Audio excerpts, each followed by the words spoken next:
July 9th. Ah, it is July 9th, 2018, and this is my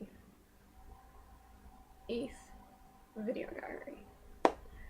I never thought I would end up making this many, but I have found that uploading every day or every other day or at the end of a week is just easier for me. Because that way I can tell about pretty much how things have been going. Yesterday I was speaking to Luann after she had gotten back from Matthews, and she had given me some pretty good news that I actually was not expecting. I was expecting it eventually, just not this early on, considering it's only been 2 months since I've talked to him, but I think this time he's thinking a whole lot more versus the first time. Um, uh, but pretty much what Luann had told me was that as soon as his parents tell him to get out one last time, he is gone and out of there. And they're not even going to realize what they're losing, what they did by pushing him away. Because they will lose something they've had in their lives forever, and someone in their house who has taken care of some of the more mundane chores, which technically his parents should be doing more of. Um, I have talked about this multiple times with him. My sister's best friend Piper goes through something very similar but not alike. You would think most parents would be in a rush to get their children out of their house. In his case, not so much. They're not in a big rush, although his father has kicked him out twice. Once in October, and then again in May. So what I want to say he's doing is he's doing the 3-strike rule. Which I don't blame him. That's a rule I use a lot.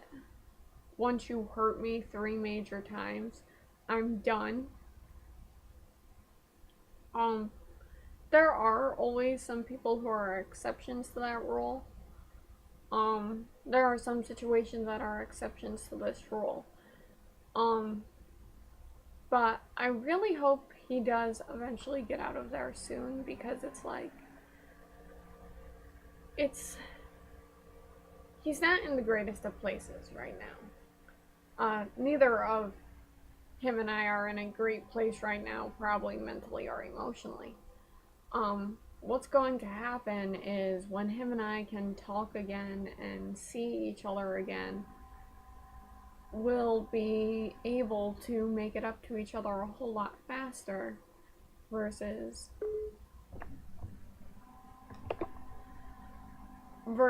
like if we were not able to see and talk to each other again.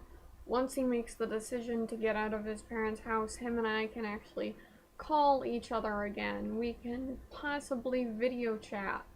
We can do all the things that, like, make us feel better than texting. Yes, we text a lot, but that's only because that would be all his parents would allow us to do. Although back in the summer of 17, which was last year, from like the second week of August till the first week of September, him and I were video chatting every night, and it was just, it felt amazing. It helped me sleep better. To actually be able to see him right before I went to bed. It helped me relieve a lot of anxieties of the day that I had. Anything that was dragging on my mind. It was just a really good experience, and people don't realize when you're video chatting, you get a greater connection versus if you're just calling or texting. Video chatting is honestly one of the closest ways you're going to be able to understand a person. And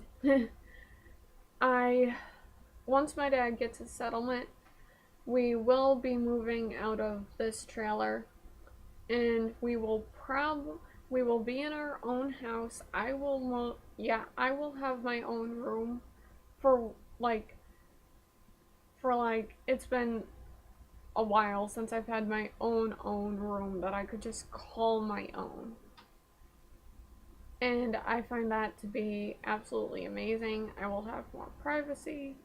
I will be able to like work on things in peace. I am also in search of a part-time job along with school. So it it really hasn't been a bad run these past 2 months. Granted, I did just go through an emotional part of it, but it was like, if I hadn't gone through that emotional week or 2 weeks, I would not have as much hope as I do now for him and I. And with getting the news I got yesterday, I have an even more abundance of hope. I have more than enough trust in him. I stopped doubting my mind a bit more. All that's left to do now is, if he already has his plan set in place, is to get the ball rolling for it. And that's simply doing something to get himself kicked out. Which I have no idea what that is going to be. Apparently going behind his parents' back works very well, so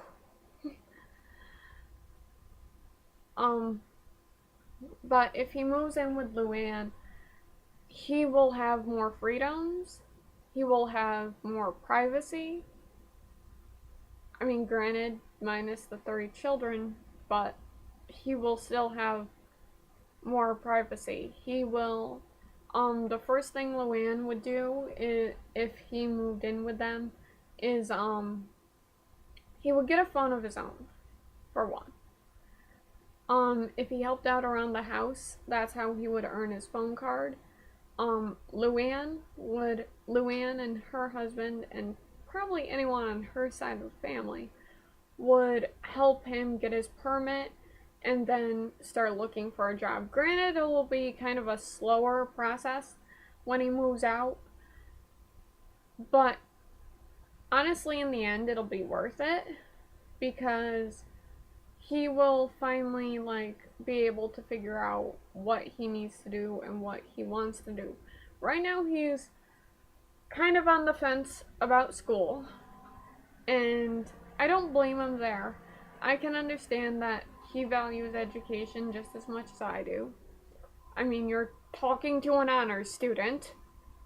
That actually is not my choice. Being an honors student is not my choice. Sometimes it just kind of comes to me. Other subjects I have to work really, really hard for. Math being one of the biggest ones. My mind just doesn't work that way. My mind does not work in a math perspective. My mind works in a creative perspective. It works in an analytical perspective. It works in pretty much what you need for English and social studies, and some science. But it's like, he on the other end is better at math and science, but hates math. He has studied, he completed his first year of college. I don't know how well he did, but I want to say he did alright. I have been on summer break since June 8th, and I passed my year with a high honor roll and a 90 average. Which is actually very hard to do your sophomore year. Um, my, I have had, being in a relationship with him has taught me lessons, but it's also shaped me into a person who I keep trying to be.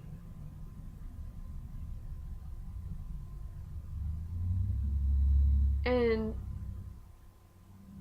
I find that the longer I am with him, the more I find different parts of myself I never knew I had. The more new pathways are created. The more confidence I gain, the more ambition I get. I mean, I've always been very, very ambitious. But when him and I go through these situations, I realize just how much I need my confidence. I need my ambition. How much I need my perseverance. And I realize that I never thought I had those character traits before. And now they're coming full frontal. And it has made me out to, like, actually be better than I originally pictured. The first time I went through this situation with him, I didn't really know I had those character traits deep down. So it was more of a learning process for me. And just because this is the second time of me going through it with him is not why it's easier. I mean, yes, partly that's why, but it's easier because I know myself more. I know traits that kept themselves hidden and locked away. I have gained, because of him, I have gained a lot of confidence in my own body. I used to be, even though I'm thin and have a nice body, according to a lot of people, I used to be very, very hard on myself. I always told myself, I'm too thin. I'm too thin, and, you know, no one loves bones and a twig. You know, you'll never be as great as this person or that person. Um, you know, you'll never be able to gain the amount of weight you want to. I used to be that negative to myself. I used to give myself a lot of negative self-talk. Still do from time to time. So, it's like, but now what happens is I end up with both negative and positive self-talk to myself. Um, Now, like, when you give yourself both positive and negative self-talk, yes, you're causing a conflict within yourself. But the point of the negative self-talk is just giving yourself a little bit of self-discipline.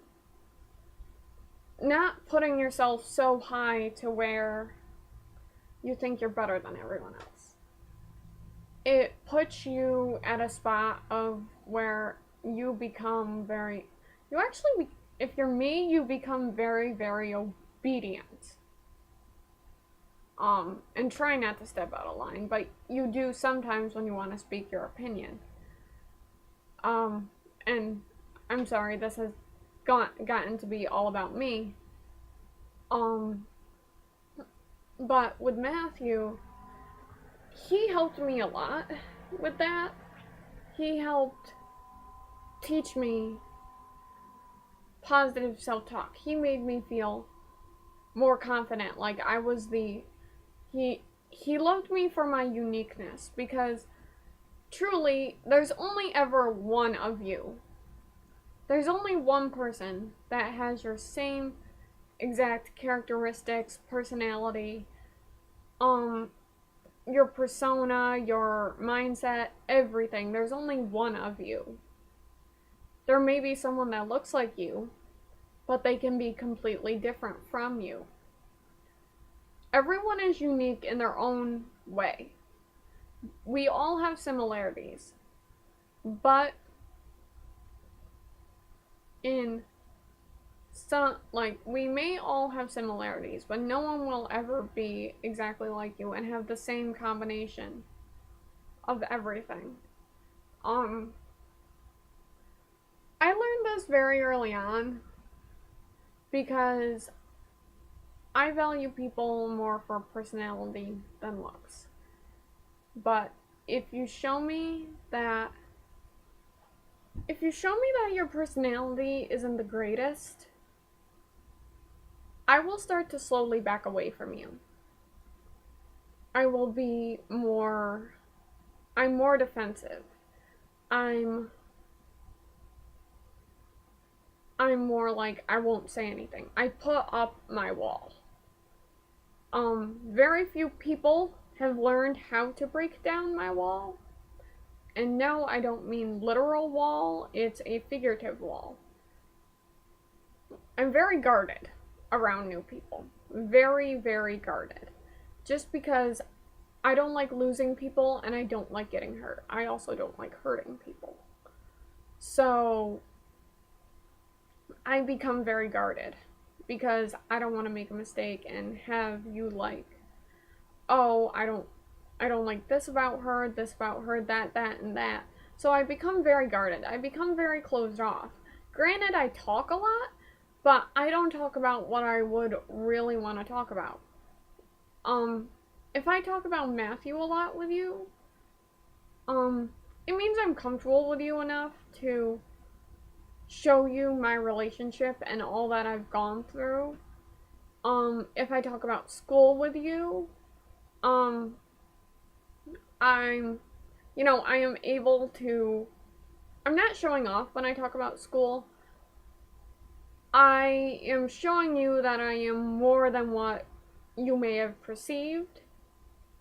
I can do more than what everyone thinks I can.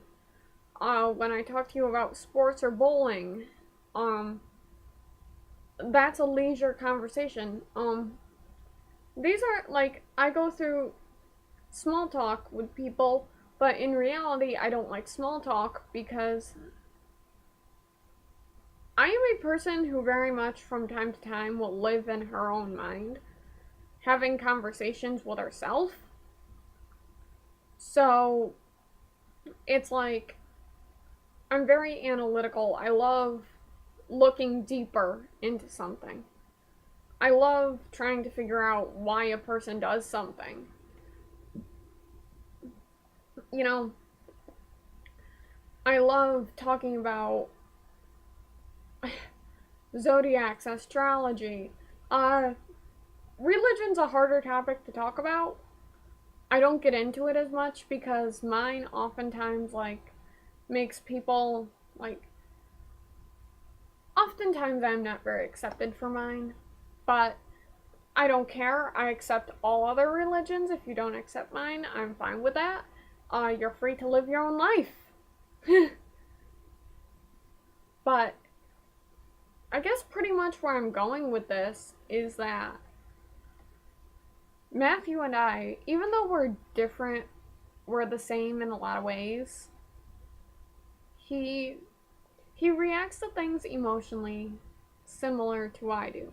The only difference is he holds it in. He taught me to let it go. He taught me that when you're feeling something, whether it be bad or good, let it out. Let your emotions not control you, but let them out so they can be free. Don't cage them like animals. I find that just a little ironic considering he has a hard time doing that unless he is with a specific person or people. Two of the biggest ones he'll open up to is me and Luann. And I feel like once he's around my family more, he'd open up a whole lot more. Cause my family is everything in the book. And then some. Nothing will ever change my crazy family. Literally, with my family, we don't hide crazy. We sit it on the porch and give it a cocktail or a juice box, depending on what age you are. But I really enjoy that eventually he will make the choice for both him and I that I'm pretty sure we have both been waiting on for a long time. I can't wait till we can finally be together and be happy and not have to deal with everything we have gone through in the past. Granted, we will always have problems, but I always remember it's him and I against the problem, not me against him. That's one reason why him and I never fight, is because I have lived by that rule. That and the never go to bed upset rule. I don't care what it takes. You don't go to bed upset. Because you will just wake up that way. Sometimes, in my case though, sleep actually helps. Because sometimes that is the reason why I'm being bitchy, is because I need sleep. I either need sleep, caffeine, a massage, chocolate, or pretty much just some plain out love and cuddling. And with him, I try and treat him like a king. I do. Now, that doesn't say I cater to his every whim, but I help. A king is never a king without his queen. So, I help him make decisions. Granted, it may take a while, but I do influence a lot of his decisions. I never leave. I'm on his mind every day. He's on mine every day. One reason why I upload almost every day. But not one thing goes by where it's like, if something good happens, he's always the first one I want to tell. Besides my parents, of course. I remember it was after I won Junior Miss Fun Affair in 2015. I gained this crazy amount of confidence that I didn't know I had. And after that, I friend requested him. And that 30 seconds of courage has gotten me every place. All you need is 30 seconds of amazing courage. And it can take you places. I guarantee it. This is all for now. This is Caitlin signing off, and Matthew, I love you with all my heart. I hope we get through this soon enough. I am here waiting. You will always be in my heart. You're always with me.